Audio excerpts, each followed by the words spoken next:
ఓ యువతి యువకులార చేరుడి, శ్రీ యేసురాజు వార్త చాటుడి. ఓ యువతి యువకులార చేరుడి, శ్రీ యేసురాజు వార్త చాటుడి. లోకమంత ఏకమై యేసునాథు గొల్వను, లోకమంత ఏకమై యేసునాథు గొల్వను.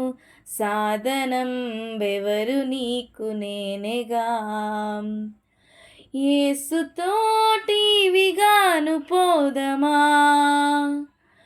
అడ్డుగా వచ్చు వైరి గెల్వను, యుద్ధనాదంబుతో పోదము. యేసుతోటి విగాను పోదమా. అడ్డుగా వచ్చు వైరి గెల్వను, యుద్ధనాదంబుతో పోదము.